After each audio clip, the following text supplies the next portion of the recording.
Very few people recognise that their brain is programmed. Programmed by society, programmed by parents and family, religion. And they don't realise that their day-to-day thoughts are actually pre-programming. They don't realise that their thoughts actually aren't theirs. And actually, they are so passionate, you are so passionate about what you think each day, or so conditioned by the pain of what you think each day that you don't challenge it.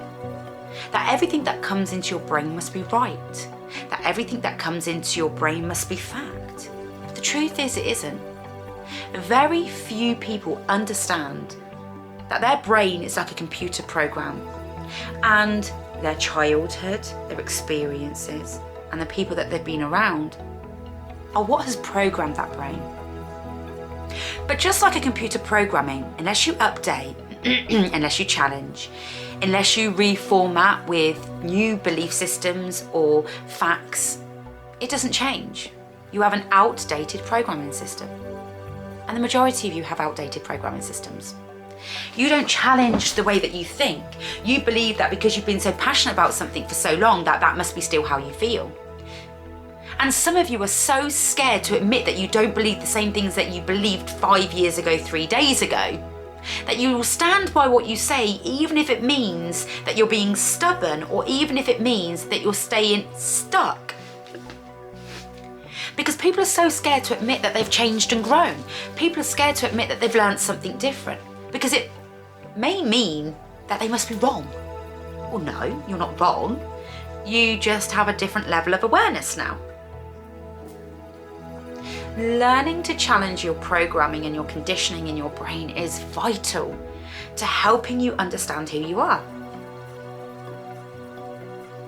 Starting to become aware of your thoughts and feelings is key. When you start to challenge your belief systems, where did they come from? Did your mum and dad think them? Did they come from school? Because some of your belief systems, such as academia is just for the bright, doing academic work is just for those that are stuck up, or those that believe they're better than others, or I haven't got the brain for academic work. That's a thought system that so many people have, yet it's so flawed. Everyone is good at academic work when they are interested in it.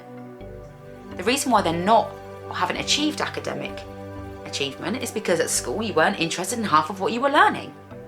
So why were you going to achieve anything?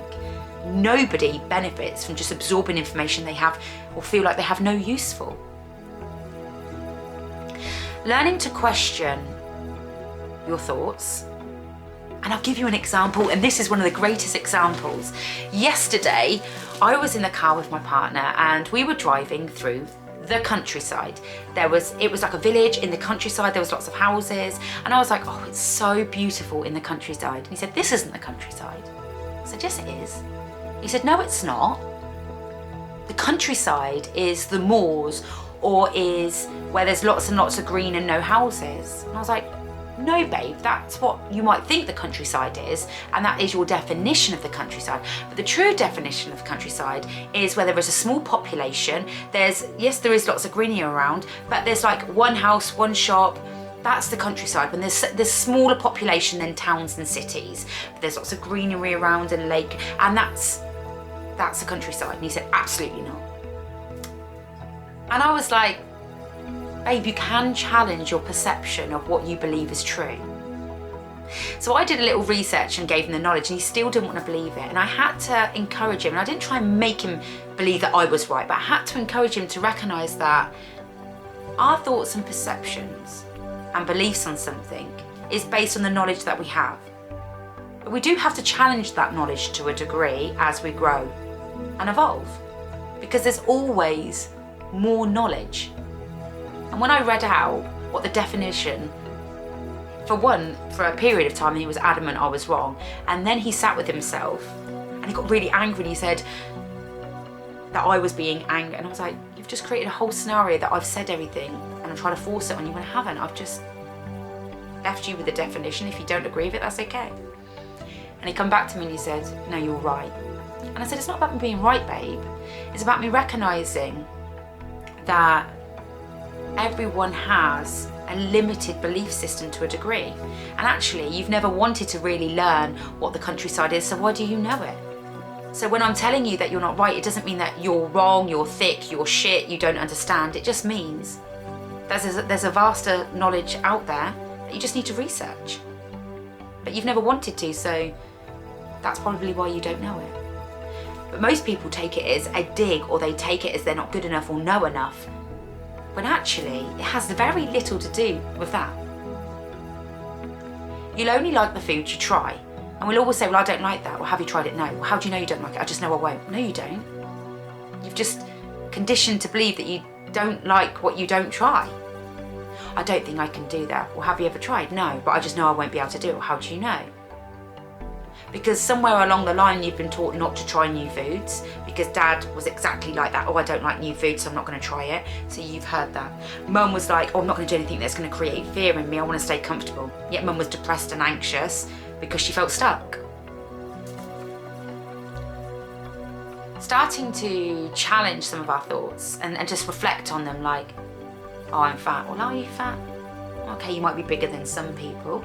Okay. But does that mean I'm ugly? Does that mean I'm not attractive? Because lots of people call me fat online. That's the only thing they can attribute to.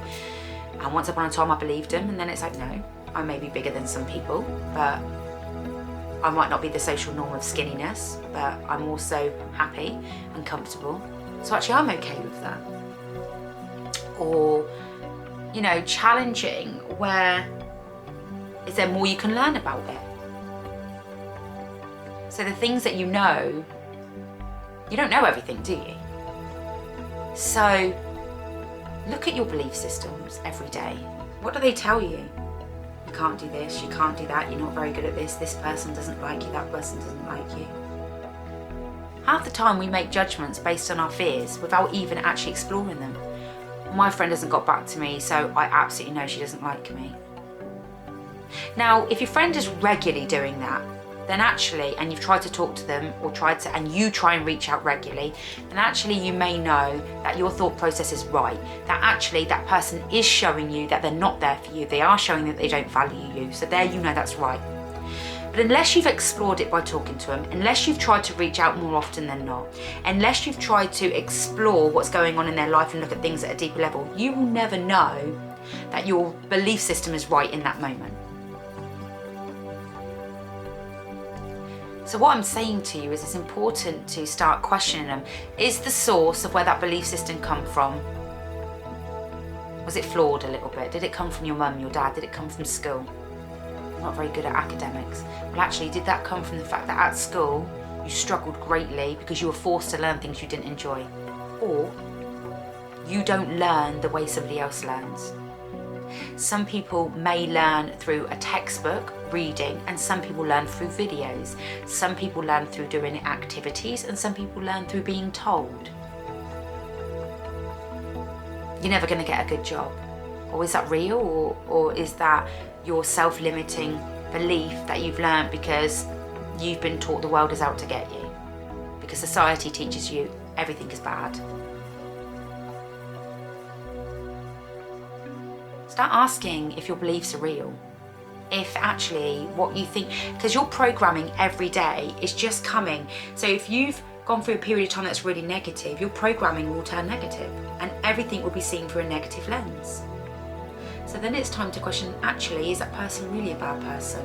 Or are they just wounded? Yeah, I can't have them in my life. There's a lot good about them too. Was that situation really a bad situation? Yes, it was, but it also brought a lot of good.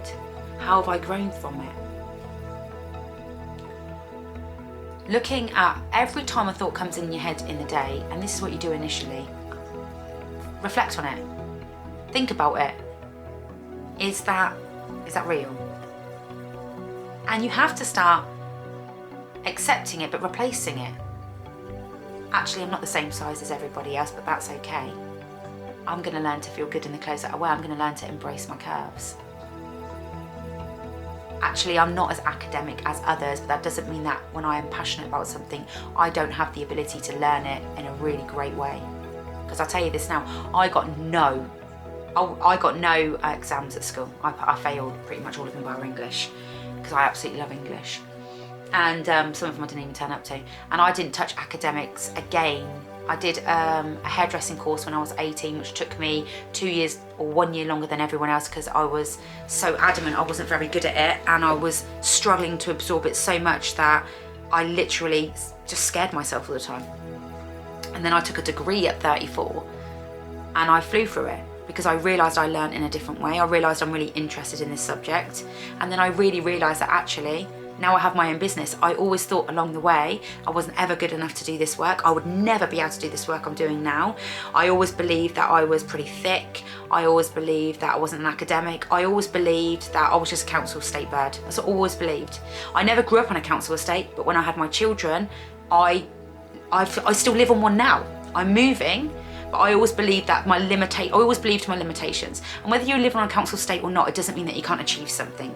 You have to keep raising the bar of your life. But we do. I see people who say, I'm just, one of the biggest sayings in Devonport is, and I've actually said it myself, you can take the girl out of Devonport, you can't take the D-port out the girl. Because one of my greatest beliefs was, I'm never going to achieve anything. I'm just a bit of a commoner. But how wrong was that? I was just defined by all of my wounds, my fears, because I had so many wounds and fears inflicted on me. And I still live in a council estate now, but I've achieved so much. And now actually we're just buying our own house. And I'm moving out, but it doesn't mean I'm better than anyone else that lives in the council estate. It just means I've learnt my worth. I've learnt my worth, I've learnt my healing, I learned what I've deserved, and I've worked on that. So it's never that I'm better than anybody else. It's just that when you radiate at a higher energy and you work towards a higher energy and you don't believe you're better than anyone else, but you're building your self-worth, you know your worth, you are looking to achieve things, the universe will always respond to you. So look at your programming. I want this video to be something that you reflect on. Get a journal, sit down. Every time a thought comes in, well, get a journal, sit down and look at what are top 10 thoughts that pop into your head that tell you you're shit, you can't do it, you're a crap mum, you're never gonna have money, you're never gonna afford to have carpets. What are those thoughts and programmings? And then you've got to start challenging them. Excuse me, oh my God, energy literally flows out through me when I'm doing this work. People say, what's the point in saving £1 a week or £1, saving your change? That don't make no difference until you witness the people saving their change, and then they in 6 months, 8 months, 9 months time, they're able to buy a carpet. They don't realise the impact that a small goal can create on a big goal. Because we're too ingrained in looking at the big goals, and we're failing the big goals before we've even reached them because we don't have any clue how to start creating the small goals. People go, I can't afford a carpet, I'm never going to afford it. This is me. And I would spend money willy-nilly, even though I didn't have a lot of money. And then when I started to realise, actually, right now you can't afford a carpet, but put a little bit aside and you will be able to afford a carpet in time. And I did. And I was so chuffed with myself. And to some of you, that means nothing. But somebody like myself who's come from nothing, learning new ways of doing something and being proud of myself for doing that and achieving that on my own without sitting in the victim state of I'm never going to have anything was so empowering. But I had to challenge my programming. I had to look at how my programming was keeping me stuck. I'm hoping that you've been able to take something from these short videos that I bring you. I love when people tell me they binge watch my content. It makes me so happy. Lots of you come from TikTok and come from my Facebook Lives, and I absolutely love that. I want to thank every one of you who follow me, who enjoy my content. My healing is a universal thing for us all. So I am a tarot reader, medium and spiritual teacher. I do therapy sessions, tarot one-on-one, one-off sessions, where we work through tarot of what you need to heal and work through in your life. I do more extensive sessions working to heal traumatic behaviours that you may have through somatic and energy work and through learning psychology of awareness to behaviours. And I also do 6-week programs. I do a lot, so do look on my website or go onto my Facebook where you'll see all the work that I do, and maybe one day I'll pass across and you may wish to work with me. Do like, do follow and do comment, and let's help the community grow of healing. Namaste.